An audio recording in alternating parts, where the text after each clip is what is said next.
안녕하세요. 생생매거진 오늘 황진입니다. 유독 가뭄이 심한 올여름 1,300만 영남 지역민의 식수원인 낙동강 녹조가 정말 심각합니다. 낙동강에서 취수해 정수장을 거친 대구 수돗물에서 독성 물질인 마이크로시스틴이 검출됐는데도 환경부는 안전한 물을 공급하고 있다고만 하는데요. 참다 못한 시민단체와 학계는 지난 8월 4일부터 6일까지 국민 체감 녹조 현장 조사를 했습니다. 부산 낙동강 하구뚝에서부터 경북 영주댐까지 낙동강 전 구역을 살펴보고요. 물과 흙을 수거한 뒤에 녹조 독소 농도를 분석하기로 한 거죠. 이번 조사에서 직접 눈으로 확인한 최상류 영주댐도 녹조 배양장으로 변해 있었고 1급수였던 상주보에서도 4급수 지표종들이 나왔습니다. 학계와 시민단체 이런 움직임에 어제 환경부 장관이 경남을 방문했지만 칠서 정수장을 둘러본 후에 이후의 일정은 취소해버렸는데요. 환경단체들은 의도적으로 마이크로시스틴 검출 의미를 축소하는 것이라면서 반발하고 있습니다. 오늘 시사초점에서 대구 수돗물의 마이크로시스틴 검출 결과 자세히 짚어보겠습니다. KBS 대구 1라디오 생생매거진 오늘 8월 8일 월요일 순서 시작합니다.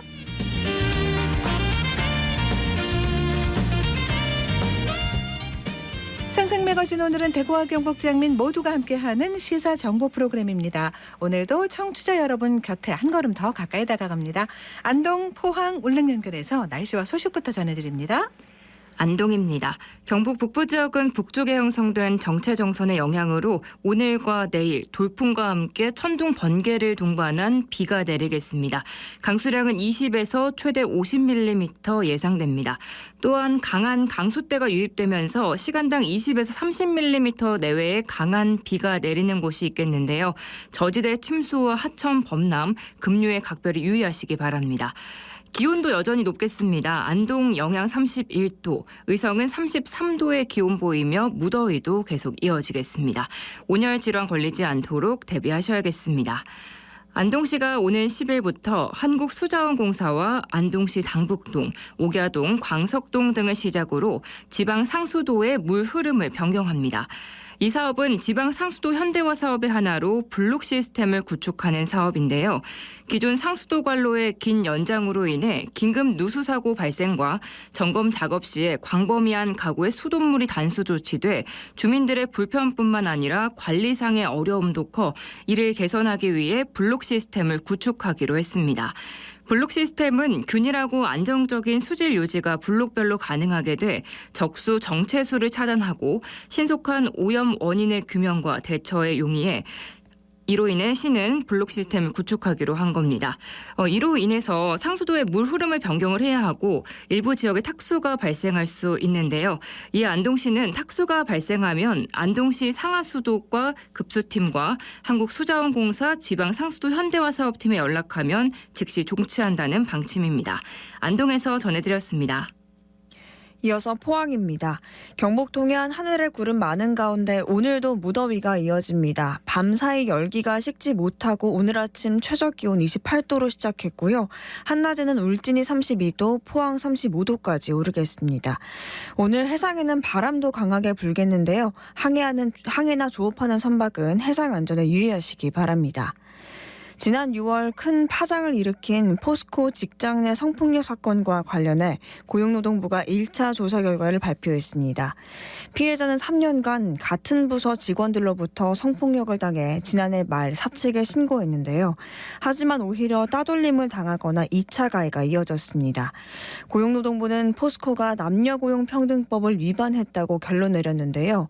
피해자가 부서 변경을 요청했는데도 포스코가 바로 조치하지 않아 상당 기간 가해자와 접촉하게 했다며 과태료 500만 원을 부과했고요. 이제 2차 가해 관련자들에 대한 수사도 시작할 예정입니다. 포스코 조직 문화의 근본적인 문제점도 확인됐습니다. 포스코 전 직원을 대상으로 한 설문조사 결과 성희롱 관련 경험이 있어도 신고 후 불이익이 우려되거나 회사 내 처리 제도를 신뢰하지 못해서 아무런 대응을 하지 않은 것으로 나타났습니다. 고용노동부는 포스코의 상황을 지속해서 점검하고 개선 의지가 부족하다고 판단될 경우 특별감독 실시를 검토할 계획입니다. 지금까지 포항이었습니다. 이어서 울릉입니다. 울릉도와 독도에는 폭염주의보가 발효된 가운데 하늘은 흐립니다. 현재 기온은 어제보다 4도 낮은 27도, 습도는 80%입니다. 동해 중부 먼바다에는 남풍이 불면서 1에서 2m의 잔잔한 물결이 일고 있습니다. 오늘 운행 시각이 변경된 여객선이 있으니 선사별 확인이 필요합니다. 지난 5일 울릉군 농업기술센터 자생식물원 내 텃밭에서 어린이 농부학교 학예 농산물 수학체험 활동이 펼쳐졌습니다. 육지 어린이들보다 상대적으로 농촌 체험이 쉽지 않은 울릉도 어린이들을 위해 울릉군이 울릉도 슬로푸드 어린이 농부학교를 통한 체험 활동을 펼친 건데요. 이번 프로그램은 어린이들이 텃밭에서 농업활동의 일부인 수학과정을 경험하면서 자연스럽게 농업에 관심을 둘 수 있는 계기를 마련하고자 기획됐습니다. 6세에서 10세 어린이 40여 명과 학부모, 슬로푸드 울릉군 지부 회원들은 코로나19 방역수칙을 준수하면서 옥수수와 복수박을 텃밭에서 직접 수확해보고 선백리향 모종을 화분에 옮겨 심는 시간을 가졌습니다. 참가자들은 먹을거리가 식탁에 올라오기까지 농부들의 많은 노력과 농작물이 무르익는 시간이 필요하다는 사실을 배울 수 있었던 귀중한 시간이었다며 소감을 밝혔습니다. 남한권 울릉군수는 우리 어린이들과 가족이 함께할 수 있고 교육적으로 도움이 될 수 있는 다양한 프로그램 개발을 하도록 노력하겠다고 했습니다. 지금까지 울릉이었습니다.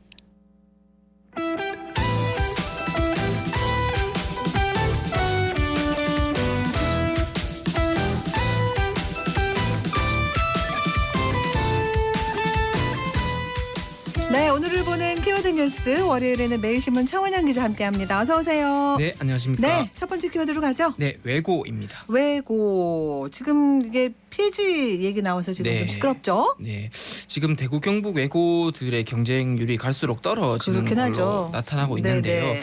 지금 상황을 보면 종로학원에 따르면 대구 경북권 외고 두 곳, 대구 외고랑 경북 외고입니다. 예. 이 일반 전형이 최근 2년간은 지금 모집 정원도 채우지 못한 걸로 나타났습니다. 이 대구 외고의 일반 전형 경쟁률은 2018학년도 1.56대 1에서 해마다 떨어져서 2022학년도에는 0.78대 1에 그쳤습니다. 네. 1대 1도 안 되는 거죠. 그러네요. 같은 기간 경북 외고는 1.61대 1에서 0.97대 1로 경쟁률이 떨어졌습니다. 왜 그럴까요? 이게 우리 이 대구 경북만 그렇습니까? 경쟁력 일단 하락이? 예, 서울의 외고 6곳의 경쟁률은 2018학년도 1.52대 1에서 2022학년도 1.27대 1로 낮아졌긴 한데 했는데. 이게 대구 경북권보다는 감소폭이 적었습니다. 네네. 그리고 전국 상황을 보면 외고 30곳 가운데 2021, 2022학년도에 연달아서 모집 정원을 채우지 못한 경우가 대구 외고, 경북 외고 포함해서 모두 7곳이었는데 우리 지역에 좀 상황이 더 심하다 보면 될 것 같습니다. 왜 이렇게 된 걸까요? 지난 정부가 추진한 외고의 일반고 전환과 더불어서 상위권 학생들의 이과 쏠림 현상이 심해졌기 때문으로 네. 풀이가 됩니다. 그리고 대학 입시에서 이 외고 출신 학생들이 갖는 이점이 거의 사라지다시피 한 것도 이제 원인으로 꼽힙니다. 일단 분위기상으로는 좀 안 좋기는 했지만 네. 이렇게 정부가 갑자기 외고 폐지하겠다라고 얘기하는 거하고 또 다른 문제라 네네네. 이 학부모들이나 학교에서도 반발 좀 하겠습니다. 반발이 크게 나오고 있는데요. 네네. 전국 30곳 외고 교장들로 구성된 전국 외국어 고등학교 장협의회는 이제 토론회나 공청회 한 번 없이 일방적으로 교육 정책을 발표했다 이렇게 비판을 했고요. 네. 그리고 전국 외고 학부모 연합회 또한 이 교육부 장관의 일방적인 발표는 졸속행정이다 이렇게 지적을 했습니다. 네네. 그리고 또 하나의 문제가 이제 외고가 폐지되면은 이 가쏠림 현상이 더 가속화할 거다 이런 우려인데요. 이 입시 전문가의 얘기를 들어보면은 지금 이과 학생들은 뭐 과학고도 있고요, 뭐 자사고나 상위권의 일반고도 좀 이과 중심인 곳이 많아서 네. 이 선택지가 넓은데 반면에 문과 중심의 학교는 사실상 지금 외고밖에 없는데 이마저 폐지된다면 이과 쏠림 현상이 더 심해지고 우리 지역의 인문계 대학 신입생 모집에도 이제 연쇄적인 영향을 줄 거다 이런 지적이 나옵니다. 그러니까 교육부가 일단 뭐 외고의 일반고 전환 방침 재검토는 하겠다고 하는데 네. 결론 어떻게 나올지는 조금 더 있어 봐야 되겠습니다. 네. 다음 키워드는요. 네, 셀럽 마케팅입니다. 네, 셀럽을 마케팅에 활용한다. 네. 어떤 얘기예요? 지금 대구 지자체의 셀럽 마케팅이 좀 실패 수순을 밟고 있다 이런 소식인데요. 어떤 거죠? 예, 남구청 얘기입니다. 대구 남구청 앞산 카페거리 한쪽 담벼락에 보면은 이 알록달록한 캐릭터를 내세운 조형물이 있는데 네. 그 중에는 이제 카메라와 함께 감독 의자에 앉아 있는 봉 감독이라는 캐릭터가 눈에 띄어요. 봉준호 이게 감독. 자연히 이 오스카 트로피와 함께 이 봉준호 감독을 떠올리게 그렇습니다. 하죠. 예. 그 봉준호 감독 캐릭터 조형물 생긴 게 몇 년 됐죠? 네, 2020년 12월입니다. 네. 남구청이 앞산 카페거리 일대 예산 2,600만 원 투입해서 가로 18m, 세로 3m 크기의 이 봉준호 감독 캐릭터 조형물을 설치를 했는데 그래요. 구청 측이 당시에 영화 기생충으로 대박이 난 이 아카데미 사관왕에 등극한 이 대구 출신 봉준호 감독의 명성을 빌려서 이 앞산 카페거리를 명소화한다는 그런 계획이었어요. 네. 이 봉 감독이 남구 봉독동에서 태어나서 대명동에서 한 10년 가까이 살았기 때문에 이때 당시에 남구에서는 뭐 봉준호 테마거리, 뭐 생가터복원 생각이 나실 겁니다. 네. 이런 다양한 셀럽 마케팅 아이디어가 쏟아졌고 맞습니다. 그 결과 이 조형물이 생긴 건데 그래요? 중요한 게 남구청이 봉준호 감독과 이 조형물이 관련이 없다 이렇게 지금 선을 긋고 있다는 거죠. 그건 무슨 말이죠? 앞뒤가 안 맞는데요? 앞뒤가 안 맞습니다. 네네. 이게 무슨 얘기냐면 명소화 사업에 있어서 이 봉 감독 측의 이 동의를 못 구했다고 합니다. 남구청이. 그리고 또 네. 생가 매입에도 좀 실패를 하면서 사업이 지금 난항을 겪었기 때문인데요. 결국에는 이제 봉 감독의 직접적인 이름이나 뭐 사진은 사용을 하지 못하고 이 조형물을 설치하는 데 그친 거죠. 이 남구 시민들은 여전히 앞산 카페거리에 이제 봉 감독 마케팅 아쉽다는 반응인데 예. 여기 앞산 카페거리에서 카페 매니저로 일하고 계신 시민 얘기를 들어보니 당시에 기생충 인기가 정말 대단했기 때문에 이 카페거리 생기는 봉 감독 테마거리 생기는 것에 대해서 엄청난 기대를 했는데 이렇게 되니 아쉽다. 지금이라도 좀 살아날 수 있도록 재추진하면 좋겠다 이렇게 얘기를 했습니다. 재추진이 될까요? 좀 어려울 네, 것 같습니다. 예, 남구청이 봉 감독을 테마로 한 거리 조성은 계획 단계에서 지금 무산됐기 때문에 봉 감독 쪽에서 약간 좀 네, 원하지 않은 허락을 거- 안 해주신 그쵸. 것 같아요, 네, 라이센스를. 맞습니다. 예, 그래서 재추진 어려울 것 같고요. 이제 남구청 관계자는 주민 참여 예산으로 거리를 대표할 수 있는 상징물을 설치했을 뿐 앞으로도 뭐 봉 감독 허가를 받을 계획은 없다. 이렇게 얘기할 수밖에 없는 상황입니다. 네. 정리가 잘 돼야겠습니다. 네. 다음 키워드는요. 네, 대구 컨벤션 뷰로입니다. 대구 컨벤션 뷰로. 네. 이게 구조 조정된다 뭐 이런 얘기 있었죠. 네, 여기에 그러니까 네. 대구에 국제회의 유치를 담당하는 사단법인인데 네네. 대구시에 따르면 엑스코에 흡수될 예정이었던 컨벤션 뷰로가 최근 통폐합 대상에서 제외된 걸로 확인됐습니다. 네. 말씀드렸다시피 이 컨벤션 뷰로가 대구의 국제회의 유치 기능을 담당하는 사단법인인데 지난 6월에 대구시장직 인수위원회가 엑스코에다가 이 국제회의 유치 기능을 추가하겠다 이렇게 얘기를 하면서 이 뷰로가 유력한 통폐합 대상으로 지목이 됐죠. 네. 국제회의 유치를 주요 기능으로 하는 이 뷰로는 국제 전시를 담당하는 엑스코와 합쳐서 이 마이스 산업의 허브로 만든다 이런 구상이었는데 네. 지난달 중순에는 이 대구시가 컨벤션 뷰로에다가 청산 절차를 지시했다 이런 소문이 나오면서 이 컨벤션 뷰로 직원들이 이 고용 승계에 관련해서 그렇습니다. 불안감을 네. 표출하기도 했습니다. 근데 어떻게 통폐합에서 제외됐다는 거예요? 예. 제외된 걸로 결정이 된 거예요? 네, 지금 확인이 됐고요. 네. 이 이유를 보면은 서로 다른 조직 성격하고 우선순위의 문제가 이제 불거지면서 극적으로 존치를 하게 된 겁니다. 예. 대구시 관계자 말을 들어보면은 초반에는 이 컨벤션 뷰로를 엑스코와 합치자는 말이 나온 게 맞는데 근데 이제 영리 창출을 주목적으로 하는 주식회사 엑스코는 주식회사입니다. 네. 그 비영리 사단법인인 컨벤션 뷰로를 합치는 거는 현실적으로 어렵다는 결론에 도달을 했고 또 두 번째 다른 기관의 통폐합금도 상대적으로 많아서 네. 이 규모가 작은 컨벤션 뷰로가 좀 우선순위에서 밀린 측면도 있다 이렇게 말을 했습니다. 그럼 어떻게 보면 규모가 적은 게 네. 조직을 살리는 게 된 건가요? 네, 그런 셈이 됐습니다. 네. 이게 지금 대구 경북 디자인진흥원하고 대구 테크노파크 흡수통합권도 있고요. 또 다음 달 새롭게 출범하는 뭐 대구교통공사, 행복진흥사회 서비스원, 디지털혁신진흥원, 대구도시개발공사 같은 이제 굵직한 통폐합 관건에 비해서 네. 이 컨벤션 뷰로의 통폐합 필요성은 있는데 네. 이 중요성과 시급성은 낮았다 이런 얘기가 되는 겁니다. 그러니까 아까 결정이 거의 뭐 됐다 확정된 걸로 보인다고 하셨는데 네. 그러면 더 이상은 통폐합 얘기 안 나오는 거예요? 또 그렇진 않습니다. 네, 대구시 관계자 얘기를 들어보면 아이고, 네. 당장은 존치로 결정이 됐는데 이 새로운 대구시정의 방향이 전체적인 방향이 예산 절감하고 기간 효율화잖아요. 네. 이 두 방향은 계속 유지되는 만큼 추후에 다시 통폐합 논의가 재개될 가능성은 있다 이렇게 여지를 남겼습니다. 근데 어떤 방향으로 가든 이 컨벤션 뷰로의 이제 국제회의 유치 노하우는 개선될 거다 이렇게 얘기를 했습니다. 네. 지켜봐야 할 것들이 참 많습니다. 네. 다음 키워드는요. 네, 포스코입니다. 포스코가 그 사내 성폭력 사건 때문에 네. 지탄을 많이 받았는데 그 얘기인가요? 네, 맞습니다. 네. 이 고용노동부가 최근 포스코 포항제철소 내에서 발생한 성폭력 사건과 관련해서 이 포스코에 과태료 500만 원을 부과를 하고 이 피해자에 대한 불리한 처우 등 2차 가해 행위자에 대해서는 입건을 해서 사법 처리할 방침입니다. 네. 대구지방고용노동청 포항지청이 지난 6월 21일부터 진행한 이 직장 내 성폭력 사건 직권 조사에서 이 직장 내 성희롱 금지를 규정한 남녀고용평등법 12조 위반한 거다 판단하고 조치에 들어간 거죠. 이게 네, 포스코 포항제철소에 근무하는 여직원이 네. 지속적으로 성폭력에 시달렸다면서 직원 4명을 경찰에 고소한 거잖아요. 네, 그런 개요고요. 네. 이제 이후에 이 노동부가 남녀고용평등법 위반 그리고 경찰은 형법적인 부분을 각각 조사를 하고 있습니다. 네.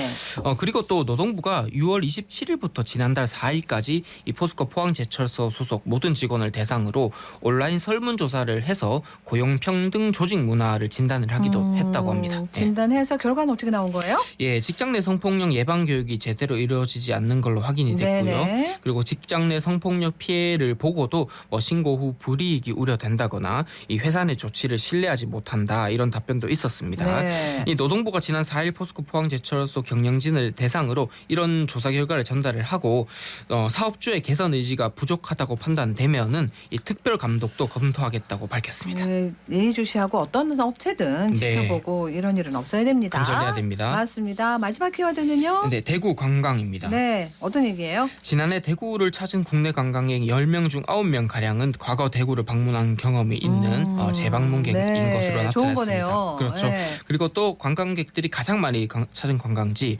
어딜 것 같으세요?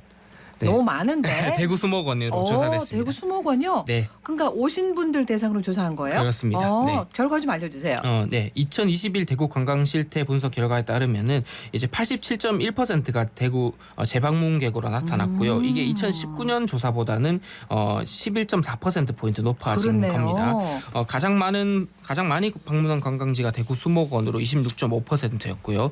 대구 수목원 방문 비율이 2019년보다 한 10% 포인트 높아졌습니다. 그러면 선호도가 좀 바뀐 거예요? 간 곳들이? 네, 선호도가 좀 바뀌었는데 네. 이 서문시장, 동성로, 김광석 다시 그리기 길 같은 것들은 좀 방문율이 감소했는데 이 코로나 여파로 자연경관지 선호 현상이 좀 뚜렷해졌기 때문으로 풀이가 됩니다. 그렇군요. 예. 이건 좋은 소식인데 네. 이런 얘기 좀 더 좀 평가가 네. 좋아졌으면 좋겠는데요. 네, 그 대구 관광 이미지가 교통 편리성, 쇼핑 등에서 높게 나타났는데 볼거리가 좀 부족하다, 다양한 체험이 부족하다, 숙박 시설이 부족하다 이런 건 좀 아쉽게 평가했습니다. 이런 건 참고해야겠습니다. 맞습니다. 오늘 여기까지 들을게요. 고맙습니다. 감사합니다. 월요일 키워드 뉴스 매일신문 차원영 기자와 함께했습니다.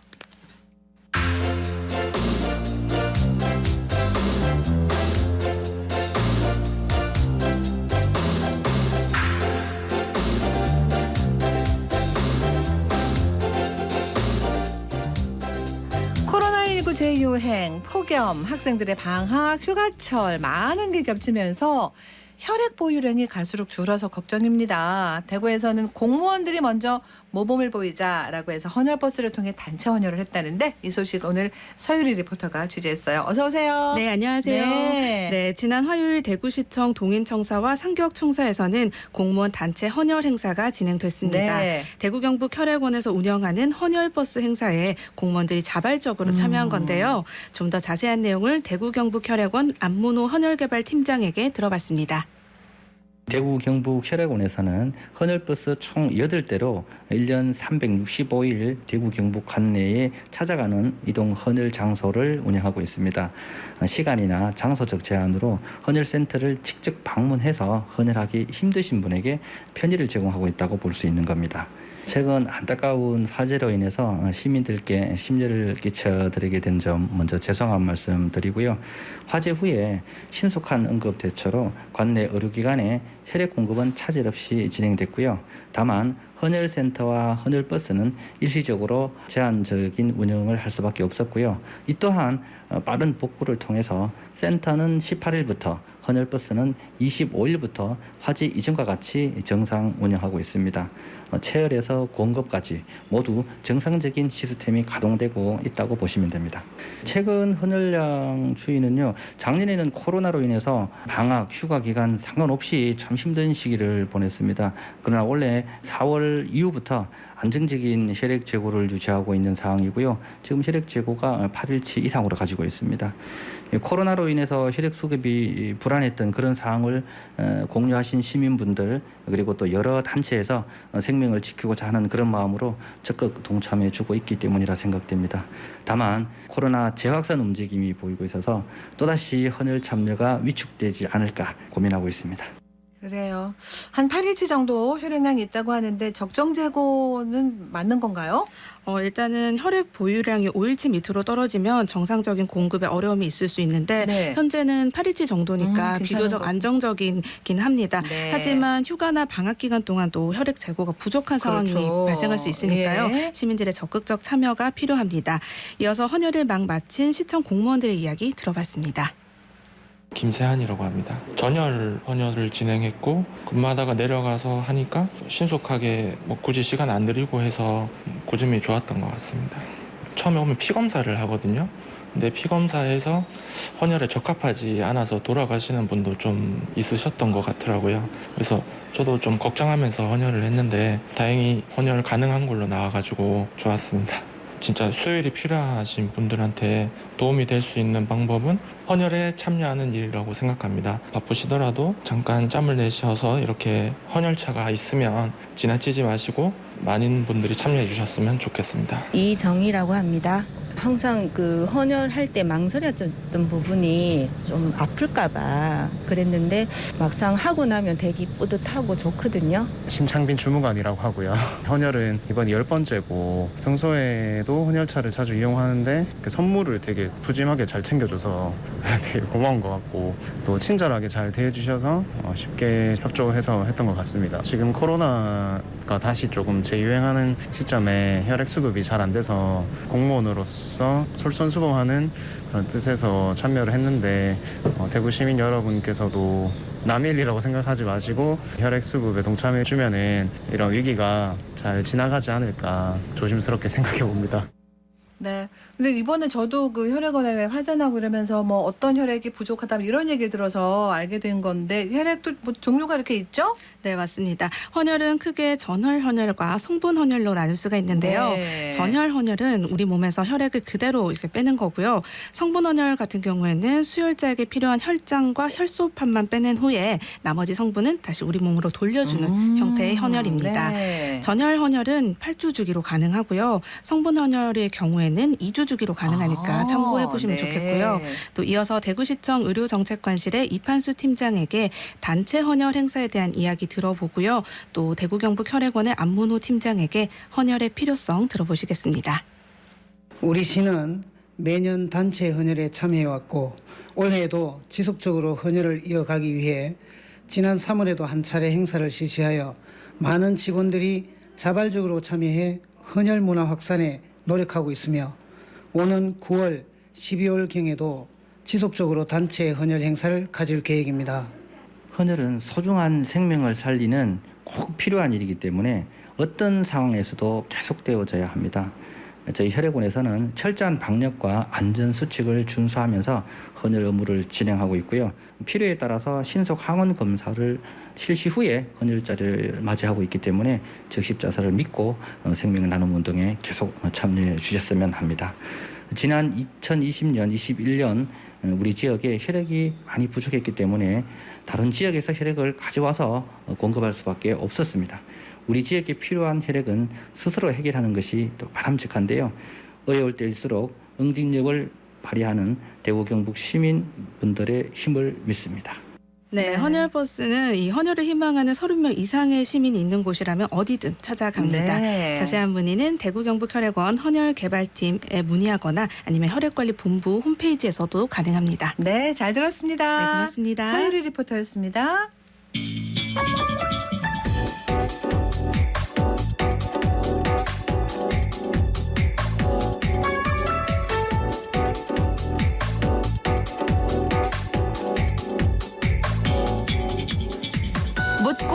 듣고 생각과 마음을 나누는 방송. 지금 여러분께서는 대구 경북을 보고 듣는 생생 매거진 오늘을 함께하고 계십니다.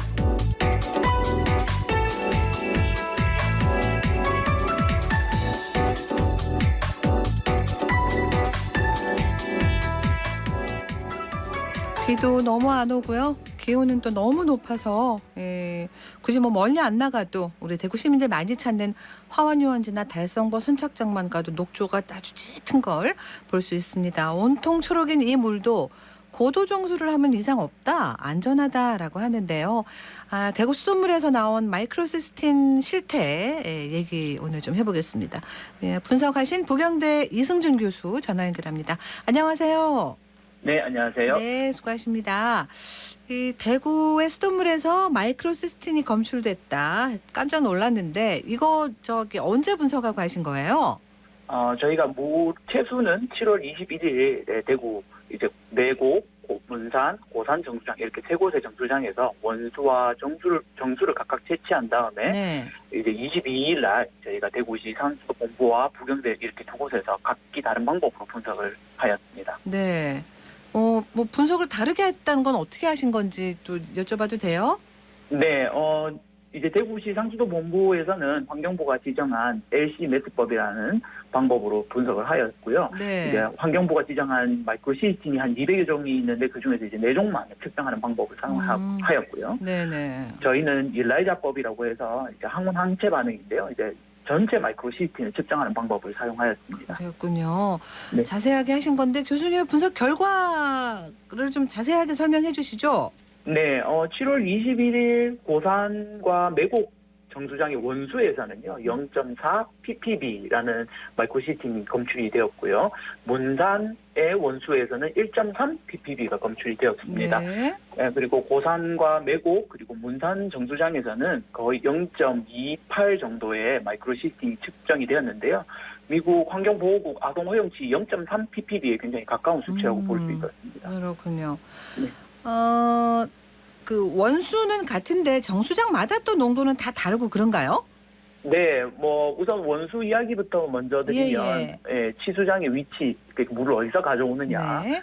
또 치수구의 깊이, 물에 위에서 가져오는지 밑에서 가져오는지, 또 원수의 상태라든지 채수 시간에 따라 차이도 나고요. 네. 정수장마다 또 정수장의 운영 방식도 조금씩 차이가 있고 시설면에도 차이가 있기 때문에 네. 당연히 원수와 정수에서 각각 다른 농도들이 나올 수 있습니다. 그럼 일단 가장 안 좋은 곳의 거부터 받아서 해야 이렇게 좀 그 방법을 좋은 방법을 찾지 않을까 그냥 그런 생각이 네. 드는데 말이죠. 네, 맞습니다. 마이크로시스틴이라는 물질이 뭔지도 궁금하네요. 뭡니까? 마이크로시스틴은요, 녹조가 만들어내는 독성의 여러 가지 중에 대표적인 간 독성 물질입니다. 종류가 많은가 봐요. 네, 종류가 한 200가지가 넘기 때문에 현재 300가지까지도 밝혀졌고요. 네. 이렇게 마이크로시스틴이 우리 몸에 들어오게 되면 만성 독성으로 일반적으로 감기, 복통, 구토가 있지만 장기간 노출이 되면 간 염증이나 간 비대, 또 간암까지도 일으키고요. 최근 연구에는 신장이나 정자수 감소에도 영향을 준다는 연구 결과가 나왔기 때문에 굉장히 우리 건강에 악영향을 주는 독성 물질이라고 볼 수 있습니다. 특히 주의가 필요하신 분들이 있는데요. 어린 아이들이나 노약자, 또 이미 간의 질환을 가진 분들은요, 이런 독성 물질이 굉장히 취약한 층이라고 볼 수 있어요. 쌓이는 게 정말 위험한 거지 않습니까? 맞습니다. 네. 근데 여기 대구시 상수도 본부가 또 같은 낙동강물을 분석을 했어요. 네. 근데 그 결과는 마이크로시스틴이 안 나왔다고 하거든요. 네. 그럼 결과는 왜 이렇게 다른 거예요? 그렇죠. 대구시 상수도 본부에서 사용한 방법은 사실 굉장히 정확한 LC 매스법이라는 방법으로 측정을 하였지만 200여 종 중에 4종밖에 측정을 안 했는 게 큰 단점이고요. 네. 방법의 문제인 건가요?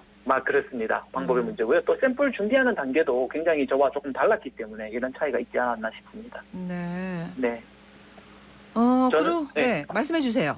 네, 저는 이제 앞서 이야기 드렸듯이 이제 전체 마이크로시스틴을 측정하는 방법으로 좀 더 위해성을 두는 방면으로 분석을 진행을 했고요. 네.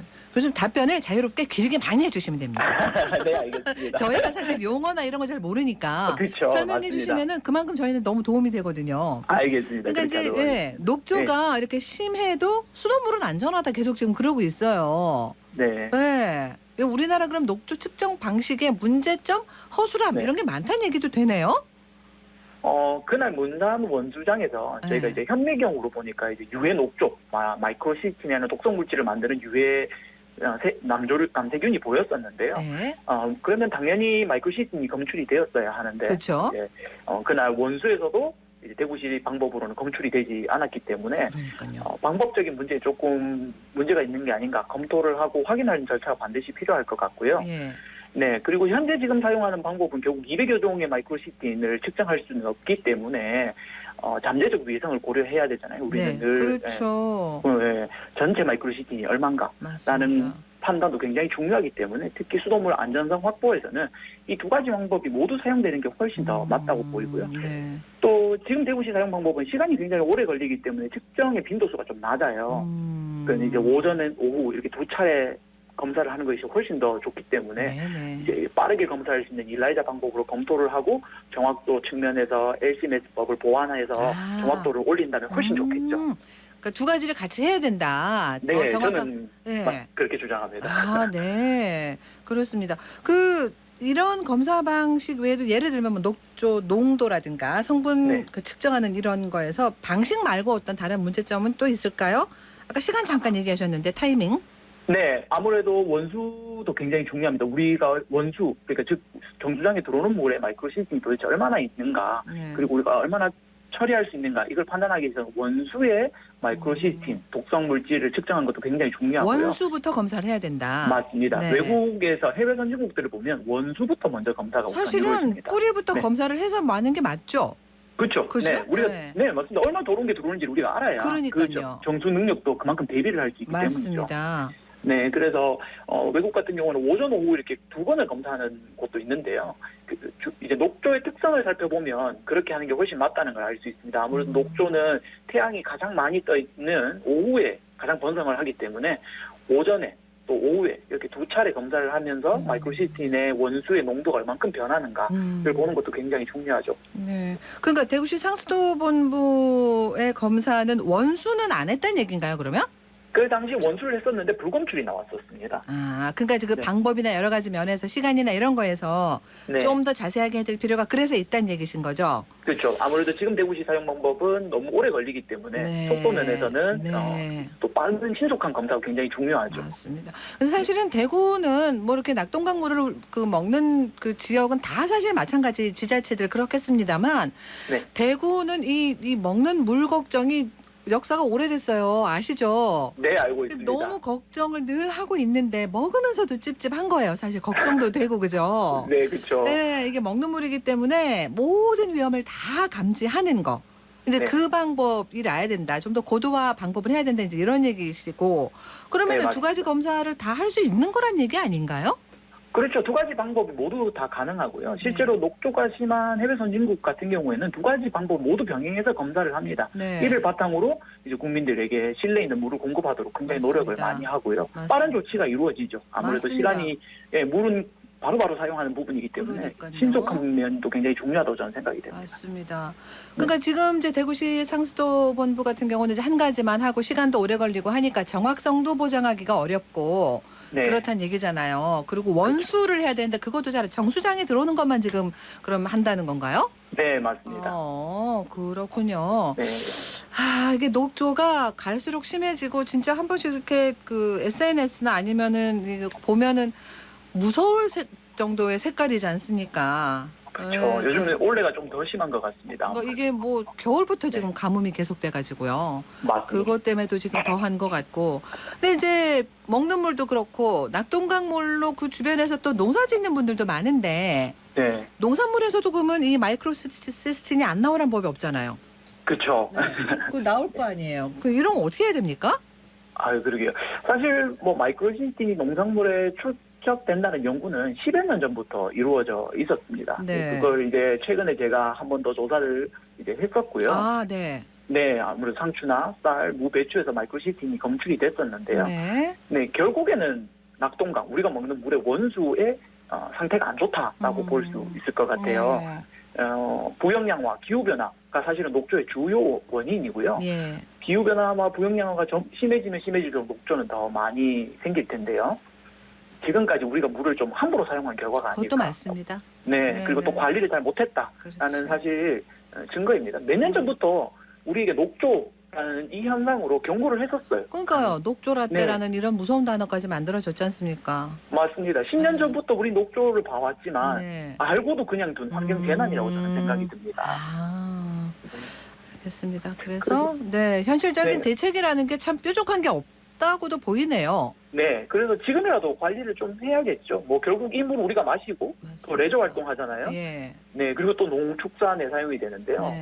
결국에 레저 활동부터 보면 우리 입으로 코로 들어올 수 있기 맞습니다. 때문에 해외 선진국에서는 그것도 위험하다고 맞습니다. 네, 가이드라인도 마련을 하고 녹조로 인해서 발생되는 환자 수도 측정을 해서 결과를 내보내고 이렇게 하는 반면에 우리나라는 아직 레저 활동 가이드라인도 없는 게 단점이죠. 그래서 조금 하루 빨리 그런 가이드라인 마련도 필요하고요. 또 독성 물질이 결국 농산물에 들어온다는 것은 결국 물의 오염이 우리 밥상까지 그 생활 전반에 영향을 줄 수밖에 없다는 결과로 보입니다. 예, 알겠습니다. 지속적으로 좀 부탁드리고요. 조선아 이런 거 우리 시민들도 알겠습니다. 우리 모두가 경각심을 가져야 되고 방법을 빨리 좀 정부나 지자체에서 마련해주고 서로가 같이 노력을 해야 된다. 맞습니다. 시민의 역할이 굉장히 중요하고요. 맞습니다. 어떻게 바라다 보는가에 그렇습니다.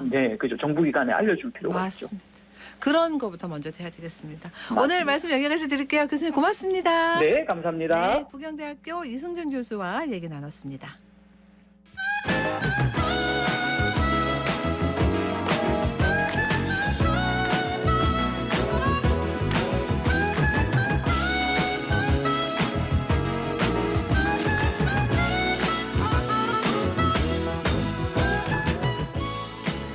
네, 정치 알아야 바꾼다 정치 알바 김수민 시사평론가와 함께합니다. 안녕하세요. 네, 반갑습니다. 윤석열 대통령 국정 수행 지지율이 자꾸 내려갑니다. 한국갤럽 여론조사에서도 또다시 최저점을 찍었어요. 네, 한국갤럽이 8월 2일부터 3일, 4일 이렇게 전국 만 18세 이상 1,001명을 사흘간 상대로 한 조사 결과가 나왔는데요. 네. 긍정 24%, 부정 66% 이렇게 국정 수행 평가가 나왔습니다. 전주는 28대 62였으니까 더 내려갔네요. 네, 긍정 부정의 간극이 더 벌어졌다라고 볼 수 있겠고요. 대구 경북 같은 경우는 긍정 평가 38%, 부정 평가 48% 이렇게 대구 경북을 포함한 전 지역에서 긍정 평가가 부정 평가보다 더 낮았습니다. 보수층 사이에서도 긍정 44, 부정 48, 소위 데드 크로스가 일어났는데요. 주마다 악재가 한 번씩 잇따랐었는데 이번에는 아무래도 취약 연령 하향이 영향을 끼친 것 같습니다. 그러지 않아도 박순애 교육부 장관이 경질된다는 소식이 나오고 있는데 사실 지난 대선 때 보면 30대에서 윤석열 대통령이 후보로서 선전을 했었거든요. 근데 30대 취약 앞둔 자녀 부모들이 많죠. 이 부분에서 좀 타격을 받지 않을까 이렇게 보여집니다. 새로운 악재가 또 이렇게 불거져서 이게 앞으로 윤석열 정부 국정 운영에 어떤 영향을 끼칠까 이런 것도 있습니다. 김건희 영부인 이렇게 뭐 논문 어떤 그 결과 이런 것들 말이죠. 네, 일단은 국민대 부실 논문 문제인데 국민대에서는 이제 심각한 부정은 아니다 이런 결론을 내렸습니다만 이 논문이 부실 논문이다라는 건 부정을 할 수 없을 것 같습니다. 그렇기 때문에 국민대 스스로 대학원 논문의 기준을 떨어뜨린 거 아니냐 비판을 받고 있고 계속해서 몇몇 연구 단체들은 논문 검증에 나선다라고 하기 때문에 파장이 쉽사리 가라앉지는 않을 것 같고요. 몇 가지 의혹이 더 있는데 무속인 이권 개입 의혹이 있는데 아직까지 뭐 확실하게 드러난 의혹은 아니지만 정치권 밖에서의 인맥이 계속 대통령실에 어른거린다라고 하는 이런 부분은 악재로 남을 수 있겠습니다. 또 대통령실 관저공사 수의계약 문제도 있는데요. 그러니까 코바나 콘텐츠에 후원한 업체가 이 공사 수의계약을 따갔다라고 하는 내용인데 뭐 대통령실에서는 코바나 콘텐츠에 후원을 했던 건 아니고 대가를 받고 공사를 해준 업체인데 감사의 표시로 후원 업체로 명기됐을 뿐이다. 그러니까 대가를 주고받은 건 아니라고 해명을 했습니다만 12억짜리 공사인데 뭐 대통령 관저 같은 경우는 국가 보안을 이유로 수의 계약을 할 수 있다고는 하는데 시작하자마자 이제 3시간 만에 입찰을 받았다고 하죠. 이런 부분들이 이제 앞으로 좀 그 사적 인연이 대통령실로 계속 이어지는 거 아니냐, 이 논란을 대통령실에서 불식시켜야 될 의무가 남아 있다. 뭐 이렇게 볼 수가 있겠고요.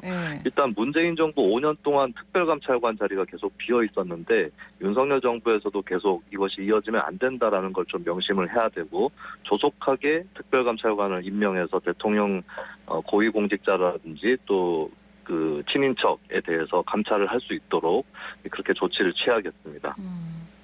대통령실 직원 명단 이런 건 원래 공개하는 거예요? 몰라서 여쭤보는 이 문제도 대통령실에 누가 채용돼 있는지 확인하기 위해서 노력을 하는 분들이 계신데 이것도 비공개를 현재는 하고 있는 상황입니다. 고위공무원, 뭐 수석이라 수석비서관이라든지 이쪽에 한정해서 공개를 하고 있는데 이 문제도 뭐 정보공개 청구를 하시는 분들이 행정심판이나 행정소송으로까지 갖고 가시면 대통령실 입장에서도 사실 문재인 정부에 대해서도 뭐 옷값이라든지 영부인 옷값이라든지 이런 문제로 국민의힘이 공세를 하지 않았습니까? 근데 같은 잣대로 이것을 바라볼 수 있다라고 하는 것을 좀 명심을 하고 어느 정도 최대한 투명한 정보 공개를 할 수 있도록 노력하는 것이 적합하다고 보여집니다. 그리고 지난주에 그 낸시 펠로시 미국 하원의회 의장이 방한을 했는데요. 이 펠로시 의장 영접이나 뭐 아니면 그 윤 대통령 면담이 없었던 것을 두고도 또 논란이 있었잖아요. 네, 이게 다른 나라랑 비교가 될 수밖에 없을 것 같은데요. 일본에서는 펠로시 의장에 대해서 외무성 부대신이 영접을 나왔고요. 또 기시다 후미오 총리가 조찬 회담을 가졌습니다.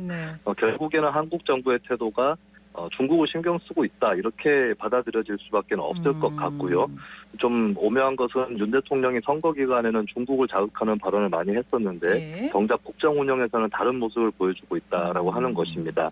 그런데 일단 우리가 알고 있어야 될 것은 서방 세계에서 최근에 한국에 대한 인식이 일본, 대만하고는 좀 차이가 있다 이렇게 인식되고 있다는 현실에 대해서는 알고 있어야 될 것 같고요. 또 이번에 중국에 어느 정도 신경을 썼다고는 하지만 이걸 가지고 중국이 한국에게 뭐 잘해준다거나 이렇게 될 수 있을까, 이것도 같이 생각을 해봐야 될 텐데 중요한 것은 어떤 쪽으로 선택을 하든 손실은 피할 수 없다라고 하는 겁니다. 그렇기 때문에 중요한 것은 어떤 경우를 선택을 하든 정면으로 대할 수 있어야 되고 또 그 경우에 맞게 뭐 손실이 될 수 있는 부분에 대해서 보완을 하는 그런 조치가 분명히 필요하다고 보여지는 겁니다. 국민의힘이 지금 그 내일인가요? 비대위 체제로 전환을 할 예정이라고 합니다. 이준석 대표 측에서는 법적 대응을 예고를 했는데 극한 충돌로 갈까요? 네, 일단 전국위원회에서는 비대위가 출범하는 그 안건이 통과될 가능성이 상당히 높습니다. 그러면서 이 대표 측에서 법적 대응을 시작할 것 같고 또 8월 13일쯤에 기자회견을 가져서 공식 행보를 재개를 할 것 같은데요.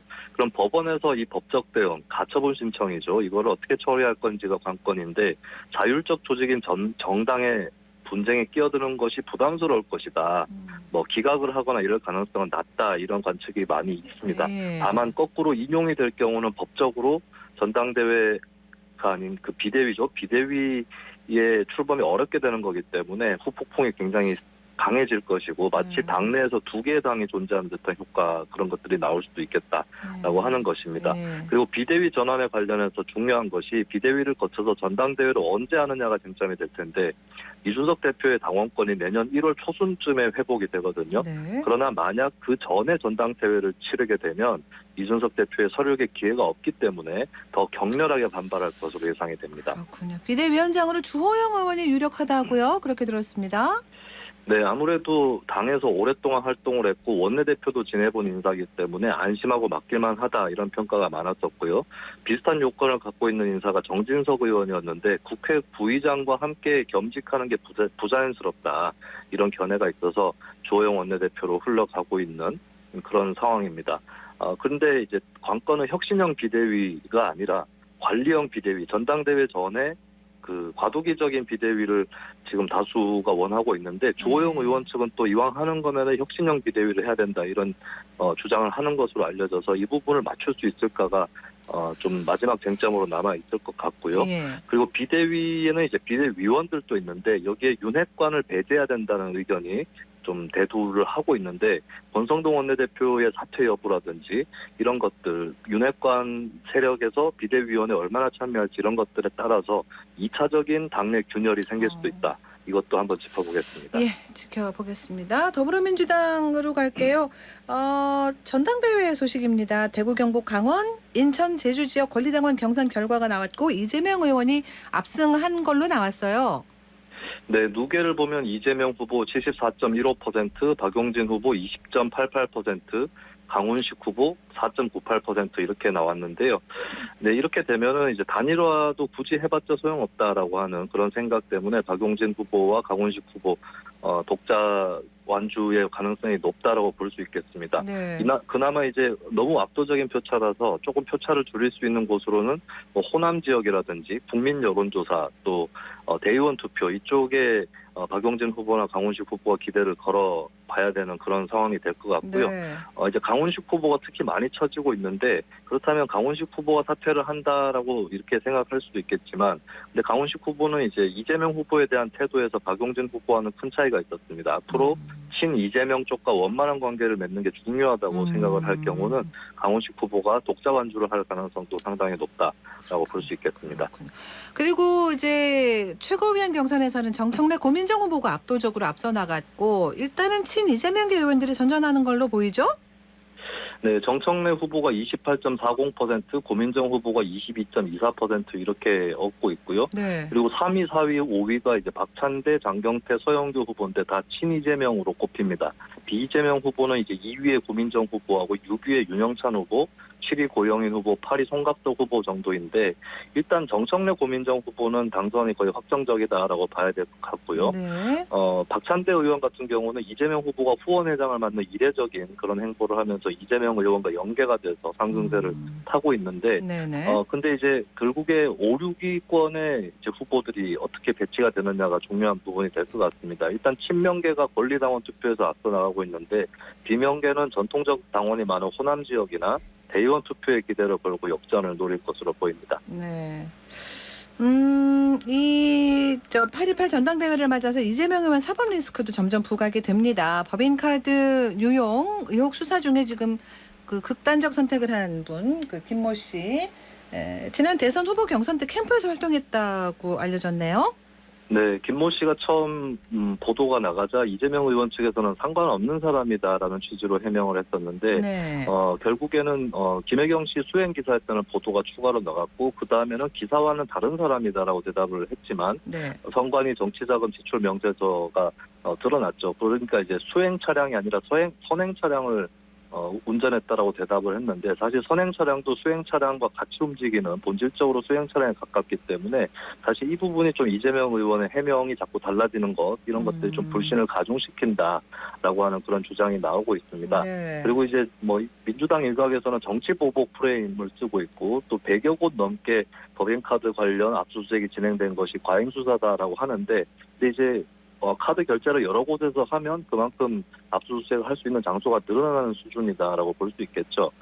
그리고 중요한 것은 이제 법인카드 결제 내역 이상으로 이것을 결제를 했었던 배모 씨, 경기도청 총무과에서 일했던 배모 씨가 어떤 직책을 맡고 있었는지가 아직까지도 불분명합니다. 네. 잘못하면은 배모 씨가 받은 급여가 전체적으로 국고 손실 금액에 다 들어갈 수 있는 부분이기 때문에 여기에 대해서 좀 차분하게 해명을 해야 되는 것이 이재명 의원의 처지가 되겠습니다. 그러니까 이재명 의원 옆집에 입주해야 한 경기주택도시공사에 대한 의혹도 있었는데 배모 씨가 이 집을 부동산에 내놨다 그런 정황도 또 경찰 조사 도중에 포착이 됐다고요?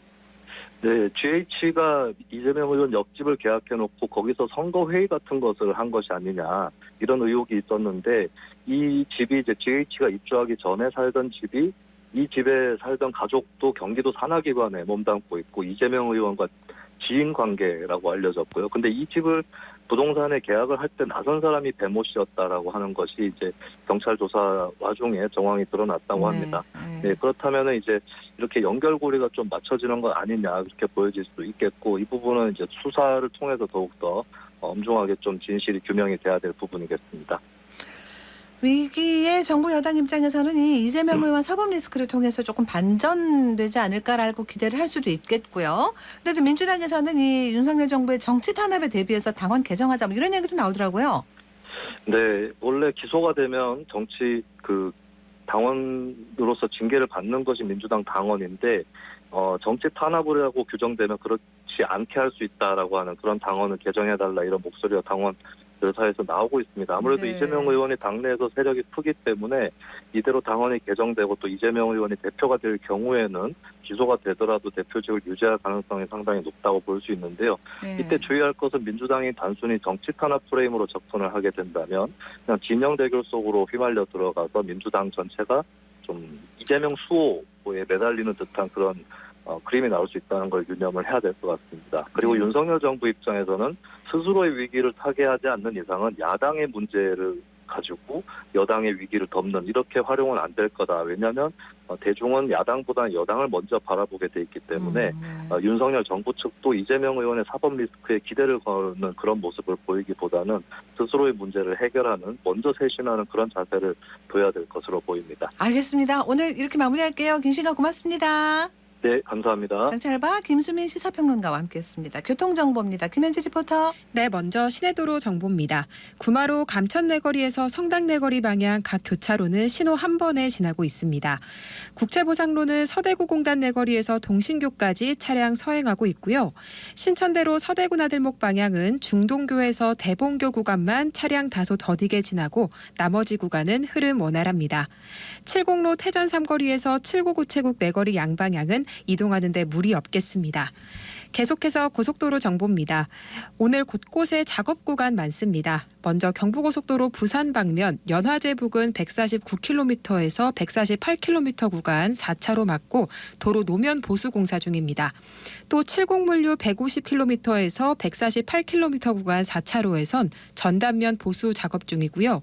경산 부근 116km 지점 4차로에서도 정밀 안전점검 진행 중입니다. 지금까지 이 시각 교통정보였습니다. 어제 대구의 낮 최고 기온이 37.8도였습니다. 뜨거운 바람이 불던데 어제가 입추였어요. 더위를 피하려는 시민들이 지하 상가나 백화점, 영화관으로 몰리면서 방문객이 2배 가까이 늘었다고 합니다. 이번 주에도 낮 기온이 35도 오르내리고 열대야도 계속됩니다. 중부 지역에 비 많이 온다는데 좀 내려오면 좋겠다 싶은 마음도 간절하고요. 다음 주 말복까지는 더위 대비 잘해야겠어요. 8월 8일 월요일 생생매거진 오늘 여기까지입니다. 함께해 주신 여러분 고맙습니다.